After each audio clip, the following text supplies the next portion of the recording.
possible, je rêve. S'agirait-il de ce qui me vient à l'esprit? Tu as raison si tu penses à la grande muraille de Chine. On est revenu sur Terre. Dans ce cas, ça doit plutôt être la grande toiture de Chine. À ma connaissance, la grande muraille était en plein air, enfin, sur Terre. On peut imaginer que ça a été construit par des Chinois envoyés là par la porte des étoiles, non? Possible, mais pourquoi construire un mur dans un bâtiment? À l'origine, la muraille a été construite pour faire barrage aux Mongols. Un barrage dans le désert pour les gondoles? Pas les gondoles, les Mongols. Ah, Les pierres nomades, originaires de Mongolie, ils ont quand même réussi à passer. eh, t'as compris que je disais ça pour rire? Oui, ça, je t'en doute pas. C'est vrai, je te jure, Stacy, c'était une blague. Parole.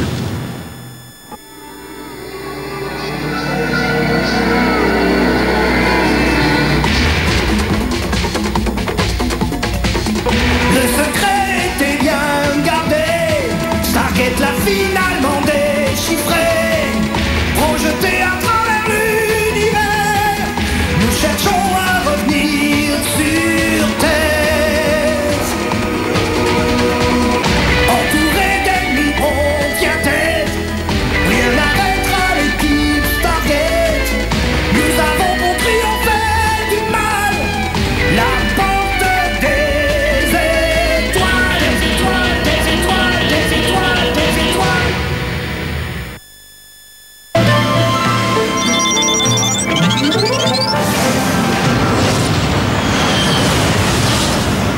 Eh bien, on va de plus en plus fort.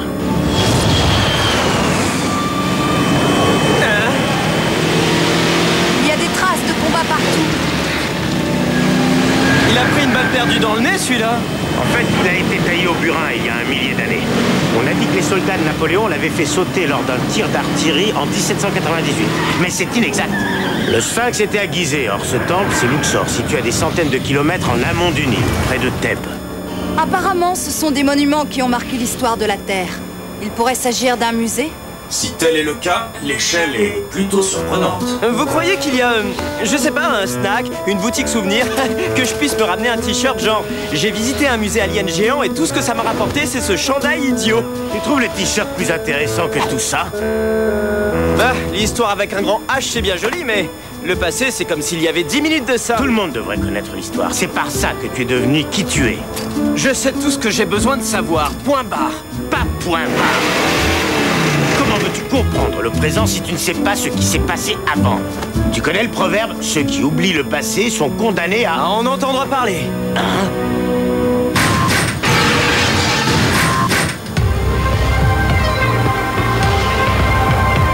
C'est en très mauvais état. Le vrai Parthénon est resté tout à fait présentable jusqu'en 1687, lorsque les Vénitiens ont fait le siège d'Athènes.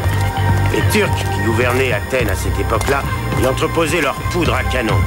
Au cours du siège, un obus fit exploser... Je ne voudrais pas vous vexer, mais soyez bref. Puisque c'est comme ça, je ne dirai plus rien. C'est vrai, vous le jurez? L'histoire est intéressante. Merci. Moi aussi.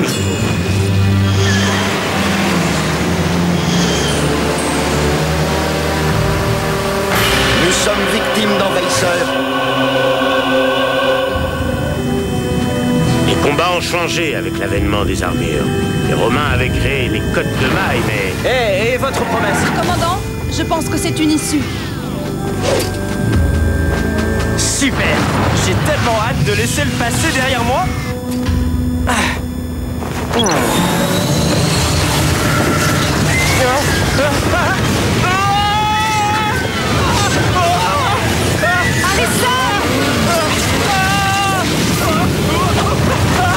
Je le tiens.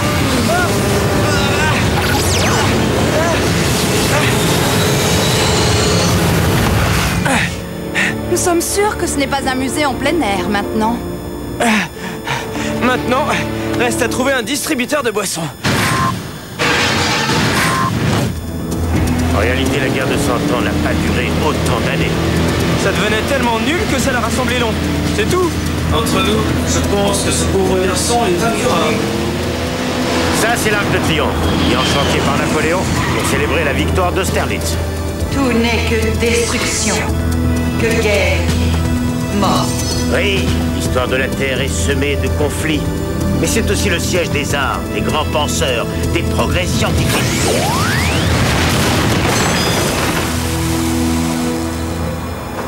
Personnellement, c'est ce que je qualifie de progrès scientifique.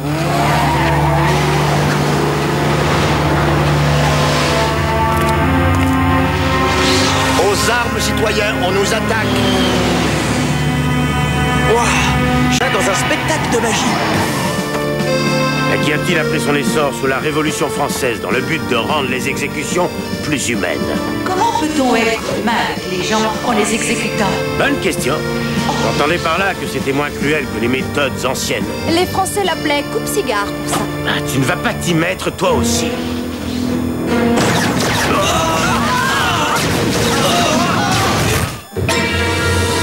Repli!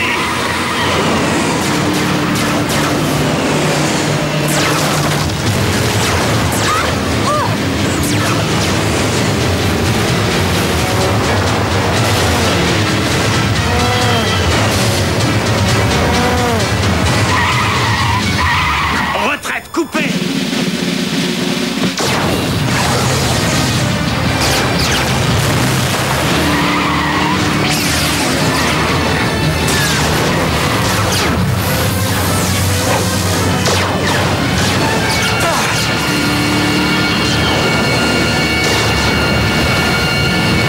Commandant, il y en a d'autres derrière.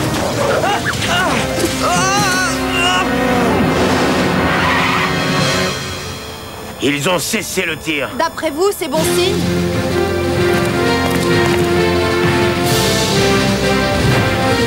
Je n'en ai pas l'impression. On contre-attaque? Napoléon, il a vaincu des armées entières. Bon, alors si on n'attaque pas? On se sauve.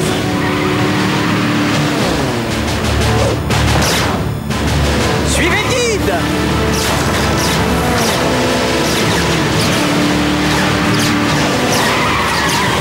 C'est un cul-de-sac. On tombe dans la tornade si on met le nez dehors. On est coincé. Tu vois, tes erreurs passées t'ont ouvert les yeux. Autre bonne raison de bien connaître l'histoire.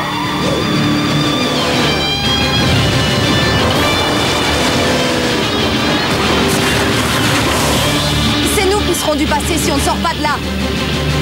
Sans être pessimiste, notre passé semble présent.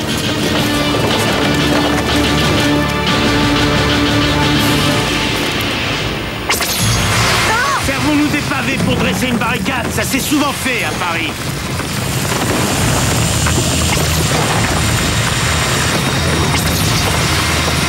Ça va les arrêter, commandant? Non, mais ça va les retarder. En principe.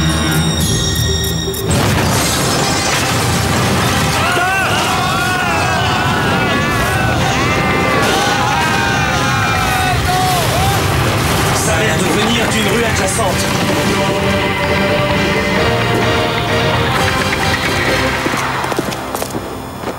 L'ennemi bat en retraite, César. Je suis venu, j'ai vu. J'ai vaincu. Barbares. Les Gaules ont cédé. Les quoi? Gaulle, les Romains appelaient la France comme ça.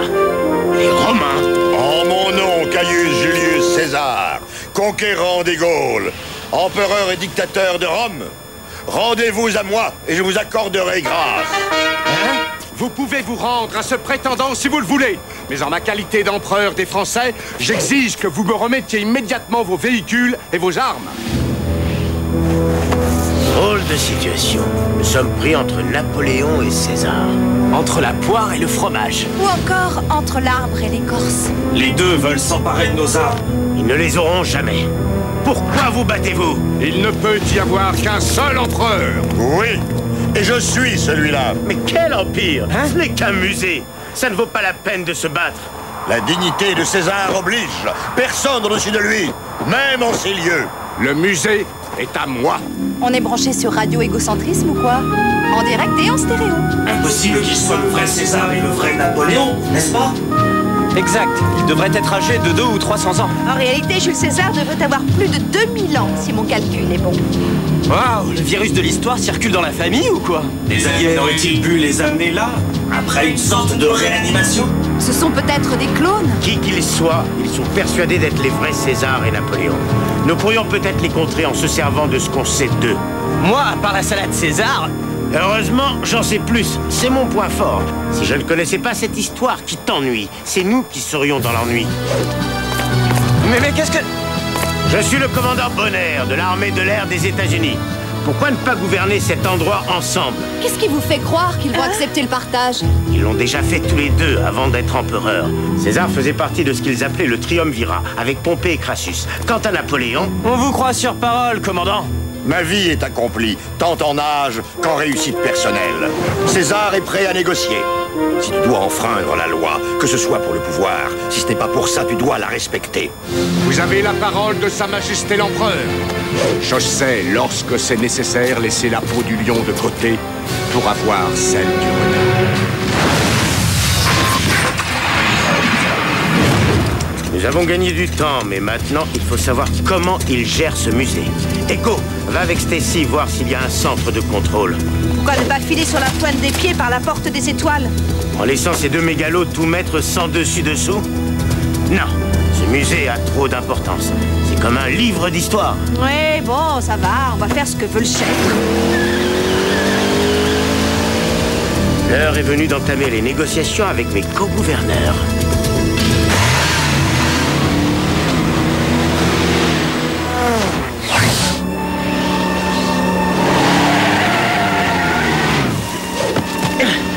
Content de voir que vous êtes là. Bon, la grande question va être de savoir comment scinder le musée entre nous trois. Tiens personnellement au partage de Paris en trois, et ultérieurement que toute la Gaule soit divisée de la même façon. Bien sûr, je suis en droit de réclamer le tiers de Rome.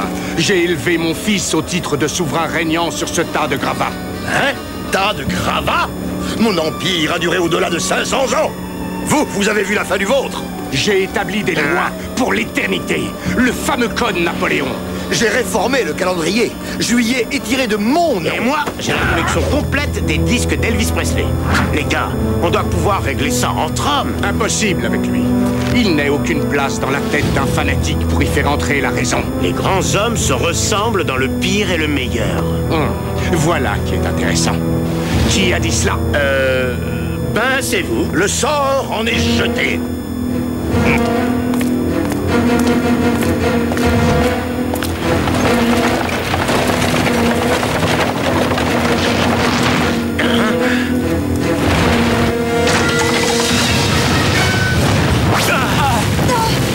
Les négociations s'annoncent mal.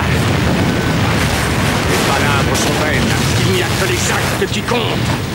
Les grandes batailles se remportent par l'artillerie.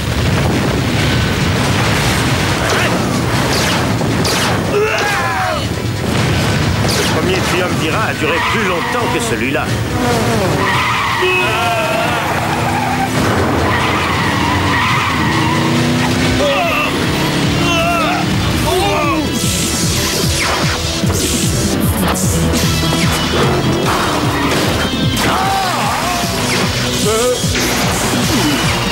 Ils craignent l'humidité.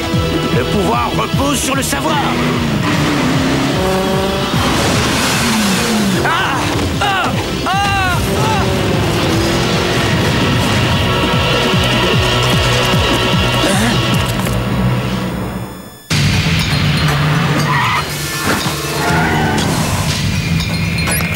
Centre de contrôle localisé, commandant. On vous rejoint. Commandant, où est Harrison? Harrison, j'appelle Harrison.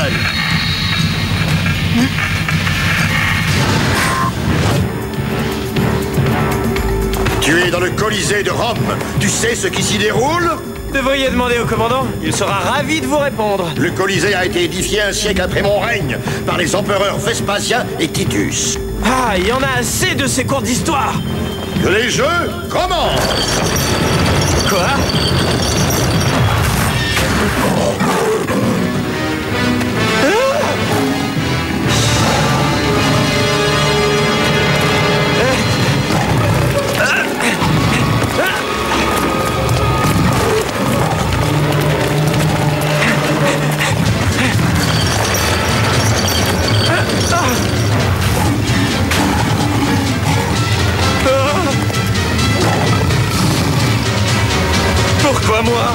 le monde dit que je suis indigeste. César et Napoléon sont des androïdes, programmés avec les souvenirs et les personnalités des vrais empereurs. Sous leur peau synthétique, ce sont des robots, comme leurs soldats. Quoiqu'en fait, les soldats étaient des robots chargés de l'entretien du musée, du moins à l'origine. Pourquoi ne pas dire à ces deux paranos que ce sont simplement des robots? Ils ne croiront jamais. Commandant Bonner! Ah, enfin, on a essayé de te contacter. Du sable a dû se glisser dans ma radio. Où es-tu? Dans un stade qui s'appelle le Colisée. Mais c'est dans un lion que je risque de me retrouver.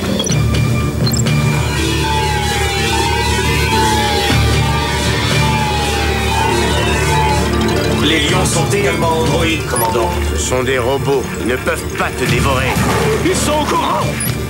Tu peux désamorcer les lions? Je ne suis pas en mesure de contrôler un seul de ces robots. Ils sont autonomes depuis une centaine d'années, date à laquelle les fondateurs du musée l'ont abandonné. Le Colisée de Rome. Echo, cherche un contrôle pour l'inonder. Si je me souviens de mon histoire, il doit y avoir un système. L'inonder? Comment voulez-vous que j'y parvienne? Hein? Attendez voir. Finalement, il se pourrait bien que j'y parvienne. Branche et attends mes ordres. Harrison, j'ai un bon plan.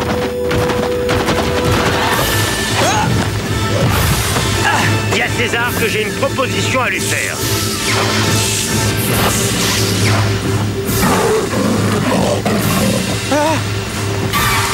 Le commandant Bonner veut traiter avec vous. Mais il faut que je sois vivant. Vous voyez ce que je veux dire?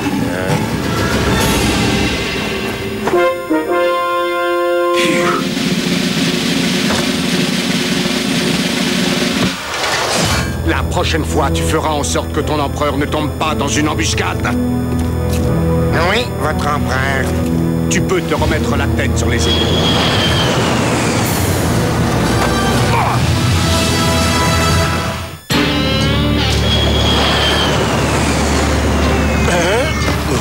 Parfait.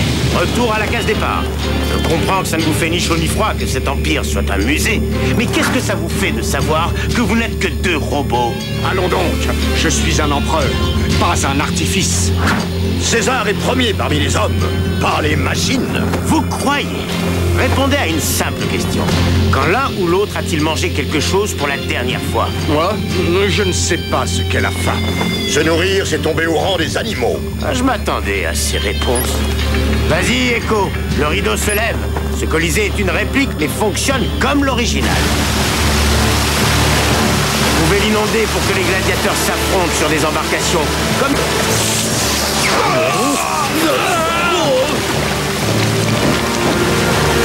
Et moi?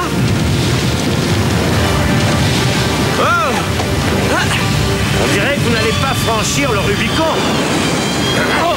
Soldats de Rome, sauvez votre empereur! Allez, César!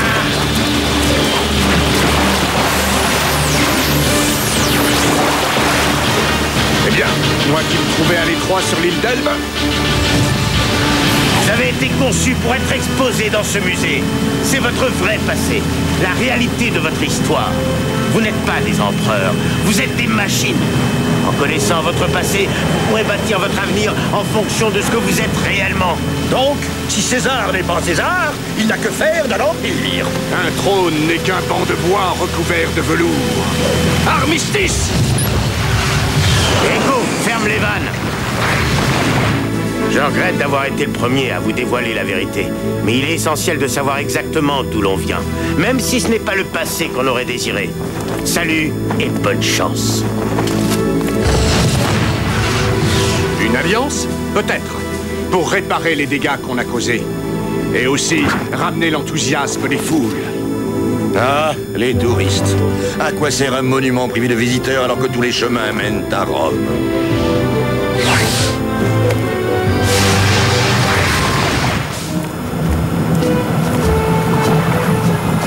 Je regrette d'avoir dit que l'histoire était ennuyeuse, sans importance, une perte de temps.